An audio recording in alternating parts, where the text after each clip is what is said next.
നമസ്കാരം. വലിയ കോളിളക്കമുണ്ടാക്കിക്കൊണ്ട് നമ്മുടെ പ്രധാനമന്ത്രി നരേന്ദ്രമോദി, കോളിളക്കം എന്ന് പറഞ്ഞാൽ വലിയ പ്രകമ്പനം ജനങ്ങളിൽ ഉണ്ടാക്കിക്കൊണ്ട് നമ്മുടെ പ്രധാനമന്ത്രി നരേന്ദ്രമോദി തൃശ്ശൂരിൽ വന്നതും അദ്ദേഹം മടങ്ങിപ്പോയതും അതിനുശേഷവുമുള്ള ചില കാര്യങ്ങളെക്കുറിച്ച് ഇന്ന് പറയേണ്ടതുണ്ട്. അതിൽ പ്രധാനപ്പെട്ടതാണ് പ്രധാനമന്ത്രി പ്രസംഗിച്ച വേദിയിൽ ചാണകവെള്ളം തളിക്കാനായി കോൺഗ്രസിലെ ഒരു വിഭാഗം ശ്രമിച്ചതും BJP പ്രവർത്തകർ അതിന് എതിരായി നിന്നതുമൊക്കെ. ഈ ചാണകവെള്ളം തളിക്കുന്നത് കൊണ്ട് എന്താണ് ഇവർ അർത്ഥമാക്കുന്നത്? അല്ല, അത് ബോധപൂർവം, അത് നമുക്കൊരു ഒരു രാഷ്ട്രീയ പാർട്ടി എന്ന നിലയിൽ കോൺഗ്രസ്സുകാർ ചെയ്യാൻ പാടില്ലാത്തതായിരുന്നു. കാരണം രാജ്യത്തെ പ്രധാനമന്ത്രിയാണ് അവിടെ വന്നത്. ഒരു രാഷ്ട്രീയ പ്രോഗ്രാമായിട്ട് തന്നെ ആയിരിക്കാം വന്നിട്ടുള്ളത്. അതൊരു ഗവൺമെന്റ് പരിപാടി അല്ല എന്നും തീർച്ചയാണ്. അത് BJP സംഘടിപ്പിച്ച ഒരു പരിപാടി തന്നെയാണ്. അത് തൃശ്ശൂരിൽ ഒരു തെരഞ്ഞെടുപ്പിന് ഒരുപക്ഷെ തൃശ്ശൂരിൽ നിന്ന് മാത്രമല്ല രാജ്യത്ത് തന്നെ ഒരു തെരഞ്ഞെടുപ്പിന്റെ ഒരു മുൻമുനയിൽ നിൽക്കുമ്പോൾ, അതിന്റെ അടുത്ത തീ നിൽക്കുമ്പോൾ ഒരു പ്രദേശത്ത് പ്രധാനമന്ത്രി വരികയും അവിടുത്തെ അണികളെ ഉത്തേജിതരാക്കുകയും അവരെ ഇളക്കി മറിക്കുകയും ചെയ്യുക എന്ന് പറയുന്ന രാഷ്ട്രീയ രീതി തന്നെയാണ്. അപ്പൊ അങ്ങനെ വന്നിട്ട് പോയത് രാഷ്ട്രീയ പ്രവർത്തനത്തിനാണ് വന്നെങ്കിൽ പോലും വന്നത് പ്രധാനമന്ത്രിയാണ്.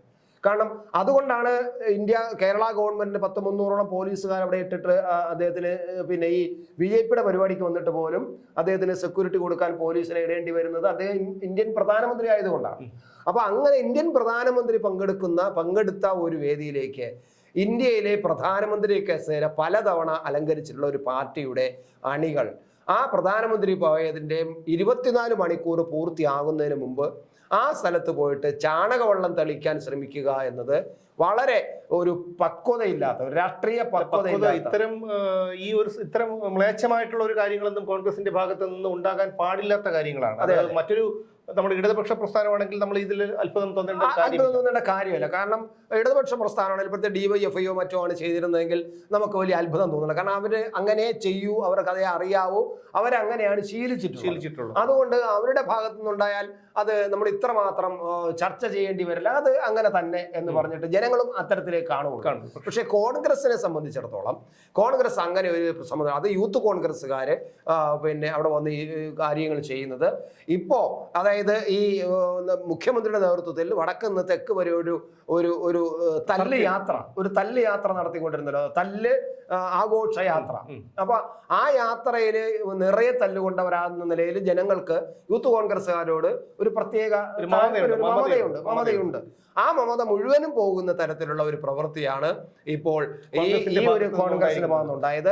അത് യൂത്ത് കോൺഗ്രസ്സുകാർ അവർ പറയുന്നത്, ഞങ്ങൾ അവിടെ ഒരു മരം മുറിക്കേണ്ടി വന്നു, അതിനകത്തുള്ള ക്ഷേത്രത്തിന്റെ ആ ഒരു കാമ്പൗണ്ടുള്ള മരം മുറിച്ചു, അതിനെ പ്രതിഷേധിക്കാനാണ് വന്നതെന്ന്. ശരി, അവർക്കത് ന്യായമാണ്, കാരണം അവർക്ക് അതിനെ പ്രതിഷേധിക്കാം. പക്ഷെ അത് പ്രതിഷേധിക്കുന്നതിന് വന്നിട്ട് അത് ഇപ്പൊ അസ്ഥാനത്തായി, അതിപ്പോ പുറത്തു കേൾക്കുന്നില്ല. അതായത് നമ്മുടെ ഇപ്പൊ ഒരു വ്യക്തിയെ ഇത്തരത്തിൽ അപമാനിക്കുന്നത്, അത് പ്രധാനമന്ത്രി ആയിരുന്നാലും ഒരു സാധാരണ വ്യക്തിയായിരുന്നാലും അത് കുറ്റകരം തന്നെയാണ്. ഒരു ചാണകവെള്ളം തളിക്കുക എന്ന് പറഞ്ഞാൽ നമ്മുടെ ഹിന്ദു സംസ്കാരം അല്ലെങ്കിൽ ഭാരതീയ സംസ്കാരം അനുസരിച്ച് ശുദ്ധി വരുത്തുക എന്നുള്ളതാണ്. അപ്പൊ അവിടെ ശുദ്ധി ഇല്ലാത്ത ഒരാൾ നിന്നു എന്നാണ് ഇവർ അത് അർത്ഥമാക്കുന്നത്. TN പ്രതാപനൊക്കെ മനസ്സിലാക്കേണ്ട ഒരു കാര്യമുണ്ട്. ആരാണ് ഈ TN പ്രതാപൻ എന്നുള്ള കാര്യം TN പ്രതാപൻ ചിന്തിക്കേണ്ട സമയം കഴിഞ്ഞിരിക്കുന്നു. കാരണം സുരേഷ് ഗോപിയെ പോലൊരു എതിരാളിയോടൊപ്പം എതിരിട്ട് നിൽക്കാനുള്ളൊരു കെൽപ്പൊന്നും TN പ്രതാപൻ ഇല്ല.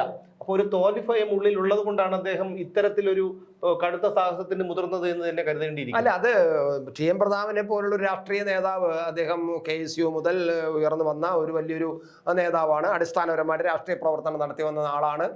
കേരളത്തിലെ കോൺഗ്രസിന്റെ ഒരു പ്രധാനപ്പെട്ട നേതാവാണ്. പക്ഷേ ഈ പ്രവൃത്തി പറഞ്ഞു വിട്ടത് TN പ്രതാപനാണ് എന്ന് തന്നെയാണ് BJPക്കാർ പറയുന്നത്. അതിനെ എതിർത്തുകൊണ്ട് ഞാനല്ല, എനിക്കിതൊന്നും അറിഞ്ഞുകൂടാ എന്ന് ഇതുവരെയും പ്രതാപൻ പറഞ്ഞിട്ടുമില്ല. അപ്പൊ ആ സ്ഥിതിക്ക് TN പ്രതാപൻ ഒരു തന്റെ സാന്നിധ്യം കാണിക്കാൻ വേണ്ടിയിട്ട് പറഞ്ഞു വിട്ടതാണ്. പക്ഷേ ഇതിൽ നിന്ന് കാണുന്ന 1-2 കാര്യമുണ്ട്. ഒന്ന്, TN പ്രതാപൻ കാണിച്ചിരിക്കുന്നത് പക്വയില്ലാത്ത പ്രവൃത്തിയാണ്. 1. 2, TN പ്രതാപന് നേരത്തെ സുരേഷ് പറഞ്ഞതുപോലെ ഭയമുണ്ട്, വിരളയുണ്ട് എന്ന് തോന്നുന്നു.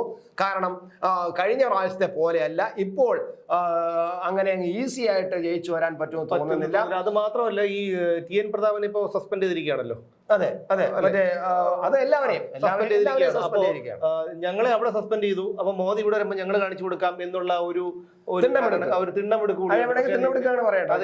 ഈ പൂർണ്ണചന്ദ്രൻ നോക്കി താഴെ നിന്ന് ഒരാൾ കുരയ്ക്കുമല്ലോ, ആ ഒരു രീതിയിൽ നമുക്ക് കാണാൻ പറ്റും. പിന്നെ മറ്റൊരു കാര്യം കൂടിയുണ്ട്. കാരണം നവകേരള സർക്കിട്ടിനിടയിൽ പലതവണ കരിങ്കൊടി പ്രതിഷേധം പോലും നടത്തി പ്രതിഷേധിച്ച യൂത്ത് കോൺഗ്രസ്സുകാരെ ഡിവൈഎഫ്ഐ ഗുണ്ടകൾ ക്രിമിനലുകൾ തല്ലിയപ്പോൾ കേരളമൊട്ടാകെ അവരോടൊപ്പമാണ് നിന്നത്. അപ്പോൾ സഹികെട്ടാണ്. നമ്മളിപ്പോൾ അണമുട്ടിയാൽ ചേരയും കടിക്കും എന്ന് പറഞ്ഞതുപോലെയാണ് ഡിവൈഎഫ്ഐക്കാരുടെ തല്ലുകൊണ്ട് മടുത്തിട്ടാണ് ഒരു പ്രതിരോധം എന്ന നിലയിൽ ഇവര് തിരിച്ചടിച്ചു തുടങ്ങിയത്. ഈ തിരിച്ചടിച്ച് തുടങ്ങിയപ്പോൾ ഞങ്ങൾ ആരൊക്കെയായി, ഞങ്ങൾ എന്തൊക്കെയായി, ഞങ്ങളെ ഇവിടെ വെല്ലുവിളിക്കാൻ ആരില്ല, ഞങ്ങളെ എതിരിടാൻ ആളില്ല എന്നൊക്കെ ഒരു തോന്നലുണ്ടെങ്കിൽ ആ തോന്നൽ ഈ BJP-കാരുടെ അടുത്ത് മാറ്റി വെച്ചേക്കണം. അത് ഞാനൊരു സംഖ്യ ആയതുകൊണ്ടോ BJP-കാരായതുകൊണ്ടോ ഒന്നും പറയുന്നതല്ല. കാരണം ഒരു അടിക്ക് ഒരു മയവും കാണില്ല. കാരണം ദണ്ഡ കൊണ്ടുള്ള ഒരു അടിക്ക്. കാരണം പ്രധാനമന്ത്രിയുടെ ഫ്ലെക്സ് ബോർഡുകൾ പ്രധാനമന്ത്രി കേരളത്തിൽ എത്തുന്നതിന്റെ തലേ ദിവസം അഴിച്ചുമാറ്റിയ കോർപ്പറേഷൻ ഉദ്യോഗസ്ഥരെ കൊണ്ട് തിരികെ കെട്ടിവയ്ക്കാൻ BJP പ്രവർത്തകർക്ക് അറിയാമെങ്കിൽ അവരുടെ മുമ്പിൽ DYFI-ക്കാർ പോലും SFI-ക്കാർ പോലും അവരോട് എതിരിടാൻ മടിക്കുന്നുണ്ട്, യുവമോർച്ചക്കാരോട്. അല്ല, മാത്രമല്ല ഇത് TN പ്രതാപൻ ചെയ്തതാണെങ്കിൽ അതായത് യൂത്ത് കോൺഗ്രസിന്റെ അല്ലെങ്കിൽ കോൺഗ്രസിന്റെ നേതൃത്വം അറിഞ്ഞുകൊണ്ട്, ജില്ലാ നേതൃത്വം അറിഞ്ഞുകൊണ്ടാണ് ഇത് ചെയ്തതാണെങ്കിൽ അവർ കാണിച്ചിരിക്കുന്ന വലിയൊരു മണ്ടത്തരമാണ്. അതായത് ഈ നേരത്തെ പറയും പോലെ വിനാശകാലേ വിവരബുദ്ധി എന്ന് പറയുന്നത് പോലെ കോൺഗ്രസിന്റെ നേതൃത്വമാർ ചേർക്കുന്നത്. കാരണം അവിടുത്തെ പിന്നെ BJP പ്രവർത്തകരെ കുറച്ചും കൂടി ഉത്തേജിതരാക്കാൻ ഇപ്പം മോദി വന്നിട്ട് അദ്ദേഹത്തിന്റെ സാന്നിധ്യം, അദ്ദേഹത്തിന്റെ പ്രസംഗം അവരെ വല്ലാതെ ഉത്തേജിപ്പിച്ചിരിക്കുകയാണ്.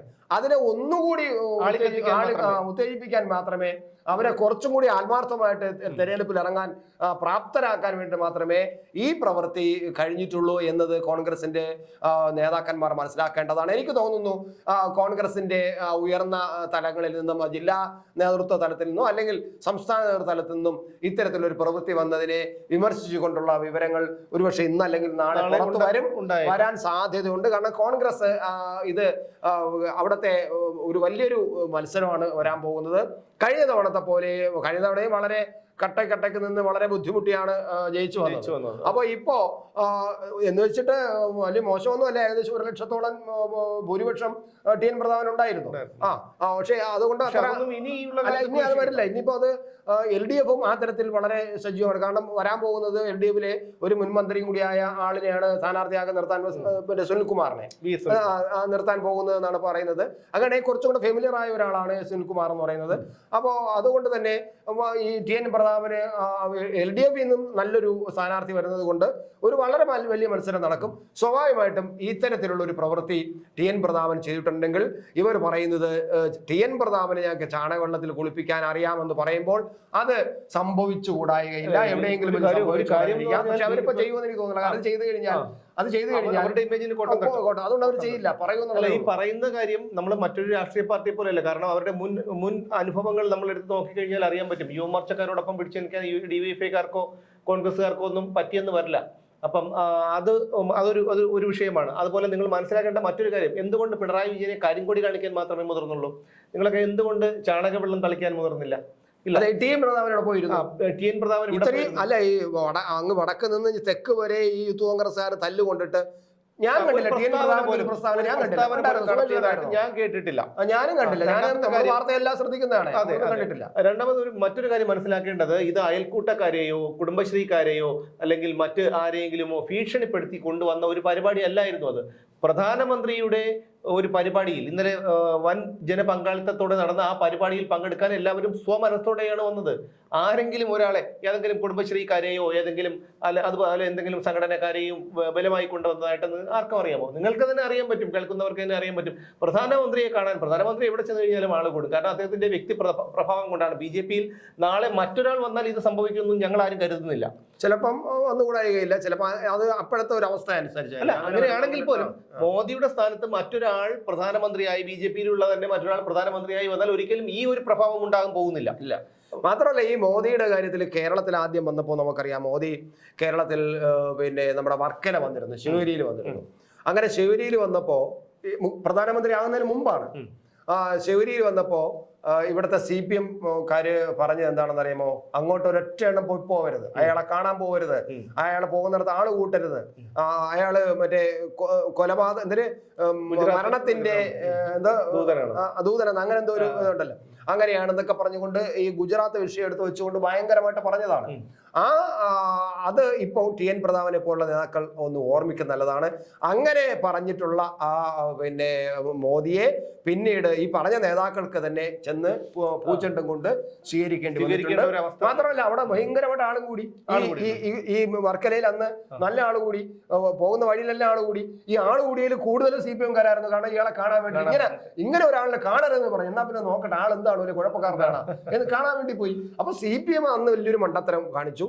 അതുപോലെ ഇപ്പോഴും കോൺഗ്രസ് വലിയൊരു മണ്ടത്തരം, പ്രത്യേകിച്ച് TN പ്രതാപൻ ഇത് തിരുത്തേണ്ടി വരും, ജില്ലാ നേതൃത്വം ഇതിനെ തിരുത്തേണ്ടി വരും എന്നാണ് എനിക്ക് തോന്നുന്നത്. അല്ല, ഇത് വെറും ഒരു പ്രസ്താവന കൊണ്ട് അതൊരു നിങ്ങളെ കളങ്കം മാറ്റി കളയാൻ പറ്റുമെന്ന് എനിക്ക് തോന്നുന്നില്ല. കാരണം ഇന്നലെ വൻ ജനപങ്കാളിത്തത്തോടെ നടന്ന ഒരു പരിപാടി, അതും സ്ത്രീകൾ സംഗമം, സ്ത്രീകളെ കൂടുതൽ പങ്കെടുപ്പിച്ചുകൊണ്ട്, സ്ത്രീകൾക്ക് ആദരവ് നൽകിക്കൊണ്ട്, സ്ത്രീകളെ വേദിയിലിരുത്തി ആദരവ് നൽകിക്കൊണ്ട് നടന്ന വലിയൊരു സംഗമത്തിൽ നമ്മുടെ പ്രധാനമന്ത്രി പ്രസംഗിച്ചിട്ട് പോയ ആ ഒരു വേദിയിൽ വന്ന് ചാണകവെള്ളം ഒഴിക്കാൻ പോയ നിങ്ങളുടെ ആ ഒരു വൃത്തികെട്ട ഒരു മനസ്സ്, അത് കേരളത്തിലെ പൊതുജനങ്ങൾക്ക് ബോധ്യമായി കഴിഞ്ഞിരിക്കുകയാണ്. ഒരുപക്ഷെ പിന്നിൽ നിന്ന് ഏതെങ്കിലും നേതാക്കളുടെ ഒരു സമ്മർദ്ദം കൊണ്ടായിരിക്കാം അണികൾ ഇതിന് ഇറങ്ങി തിരിച്ചത്. എന്തായാലും BJP-കാരോടോ യുവമോർച്ചക്കാരോടോ ഒന്നും ഏറ്റുമുട്ടാൻ എന്തായാലും ഉള്ള കെൽപ്പ് യൂത്ത് കോൺഗ്രസ്സുകാർക്കോ ഇല്ല എന്ന് ഒരിക്കൽ കൂടി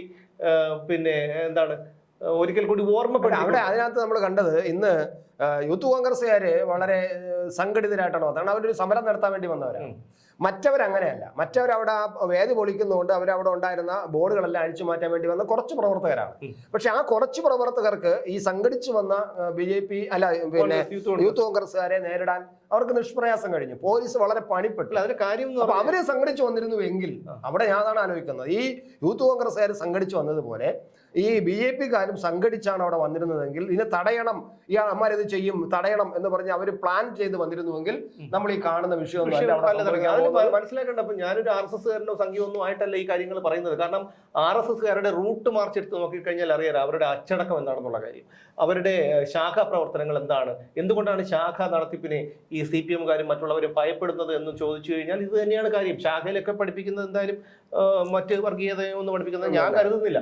പക്ഷെ അവിടെ കൃത്യമായിട്ടുള്ള ഈ ദണ്ഡ കൊണ്ടെങ്ങാനും ഒരു പ്രഹരം കിട്ടിക്കഴിഞ്ഞാൽ പിന്നെ അവനെ കൊണ്ട് ഒരു ഉപയോഗമില്ല. അതാണ് ഈ 10 പേര്, വളരെ ഒരു 10ഓ 20ഓ പേരാണ് ഈ 250 പേരെ ഇന്ന് ഒറ്റയ്ക്ക് നിന്നത്. അത് മറ്റൊരു രാഷ്ട്രീയ പാർട്ടിക്കാണെങ്കിൽ ഓടിത്തള്ളിയനെ. അതുപോലെ തന്നെയാണ് നവകേരള സദസ്സിൽ കൊല്ലത്ത് വെച്ച് യുവമോർച്ചക്കാർ കരിങ്കൊടി കാണിച്ചത്. എന്തുകൊണ്ട് പോലീസ് അവരെ എതിർത്തില്ല? പോലീസ് ഒരു പേരിന് വേണ്ടി നിന്നു എന്നുള്ളതല്ലാതെ. അത് മാത്രവുമല്ല, BJP-ക്ക് അധിക സ്വാധീനമില്ലാത്ത കൊല്ലം പോലൊരു സ്ഥലത്ത് BJP പ്രവർത്തകർ വന്നിട്ട് ഈ ഒരു കരിങ്കൊടി കാണിക്കണമെങ്കിൽ അവരുടെ ഒരു ചങ്കൂറ്റം അവർ പറയുന്നത് ചെയ്തിരിക്കും. യുവമോർച്ചക്കാരായിരുന്നാലും അങ്ങനെ തന്നെ.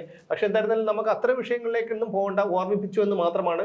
ഇപ്പോൾ യൂത്ത് കോൺഗ്രസ്സുകാർക്ക് ഒരു മമത, ഞങ്ങൾ പോലുള്ള സാധാരണക്കാരുടെ ഞങ്ങളും വളരെ സപ്പോർട്ട് ചെയ്തുകൊണ്ടാണ് ഞങ്ങൾ വാർത്തകളൊക്കെ ചെയ്തിട്ടുള്ളത്. നിങ്ങളൊരു മമതയുണ്ട്, ആ മമത നിങ്ങളായിട്ട് ഇല്ലാതാക്കി കളയരുത്. എന്തായാലും യുവമോർച്ചക്കാരോട് പിടിച്ചു നിൽക്കാൻ നിങ്ങൾ ഇനിയും പല ജന്മങ്ങൾ ജനിച്ചു വരേണ്ടിയിരിക്കുന്നു എന്ന് ഒരിക്കൽ കൂടി ഓർമ്മപ്പെടുത്തിക്കൊണ്ട് നമുക്ക് വീണ്ടും കാണാം മറ്റൊരു വിഷയത്തിലൂടെ നാളെ.